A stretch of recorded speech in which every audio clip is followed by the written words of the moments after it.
ایک ترک مسلمان مسجد نبوی شریف کے احاطے میں کھڑے ہو کر اپنی آنکھوں دیکھا واقعہ بیان کرتا ہے کہ میں وہاں کھڑا دیکھ رہا تھا کہ 40 پولیس والے کسی کا انتظار کر رہے تھے۔ پھر ایک شخص نمودار ہوا تو پولیس والوں نے بھاگ کر اسے قابو کر لیا اور اس کے ہاتھ جکڑ لیے۔ نوجوان نے کہا، مجھے دعا اور تفصل کی اجازت دے دو، میری بات سن لو، میں کوئی بھکاری نہیں ہوں، نہ چور ہوں۔ پھر وہ جوان چیخنے لگا۔ میں نے اسے دیکھا تو ایسے لگا جیسے میں اسے جانتا ہوں۔ میں بتاتا ہوں کہ میں نے اسے کیسے پہچانا۔ دراصل میں نے اسے کتنی ہی دفعہ بارگاہ رسالت میں روتے ہوئے دیکھا تھا۔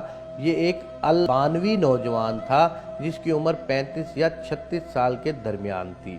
اس کے سنہری بال اور ہلکی سی داڑھی تھی۔ میں نے پولیس والوں سے کہا، جب اس کا کوئی جرم نہیں ہے تو تم اس کے ساتھ ایسا کیوں سلوک کر رہے ہو؟ آخر کیا الزام ہے اس پر؟ انہوں نے مجھے کہا، ارے او ترک، تو پیچھے ہٹ، اس معاملے میں بولنے کا تجھے کوئی حق نہیں ہے۔ لیکن میں نے پھر سے کہا، آخر اس کا تمہارے ساتھ کیا مسئلہ ہے؟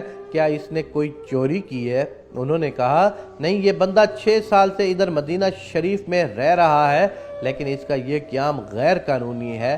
ہم اسے پکڑ کر واپس اس کے ملک بھیجنا چاہتے ہیں، لیکن یہ ہر دفعہ ہمیں چکمہ دے کر بھاگ جاتا ہے اور جا کر روضہ رسول میں پناہ لے لیتا ہے، اور ہم اسے اندر جا کر گرفتار نہیں کرنا چاہتے تھے۔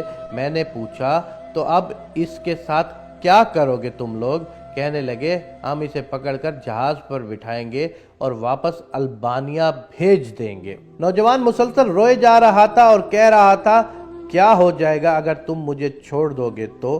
دیکھو، میں کوئی چور نہیں ہوں، میں کسی سے بھیک نہیں مانگتا، میں تو ادھر بس محبت رسول میں رہ رہا ہوں۔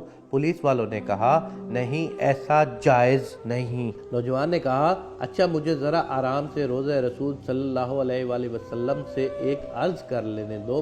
پھر نوجوان نے اپنا منہ گنبد خضرا کی طرف کر لیا۔ پولیس والوں نے کہا، چل کہہ جو کہنا ہے۔ تو نوجوان نے گنبد خضرا کی طرف دیکھا اور جو کچھ عربی میں کہا میں نے سمجھ لیا۔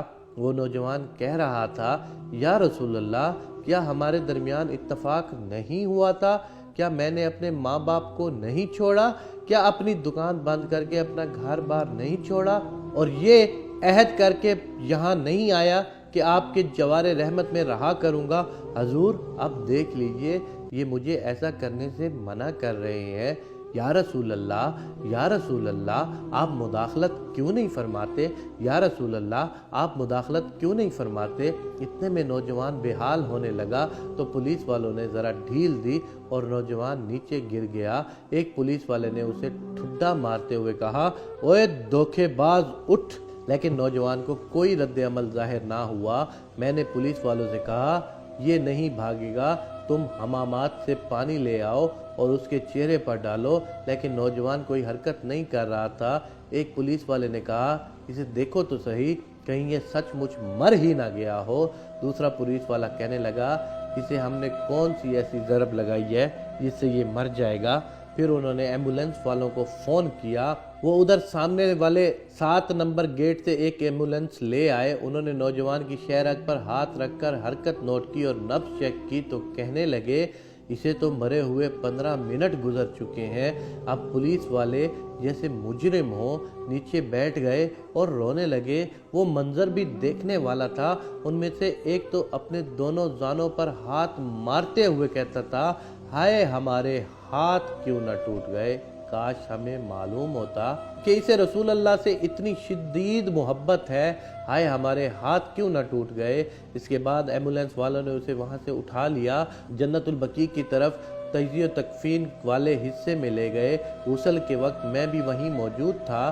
میں انہیں کہتا تھا، مجھے بھی ہاتھ لگانے دو، مجھے بھی اس کی چارپائی کو اٹھانے دو۔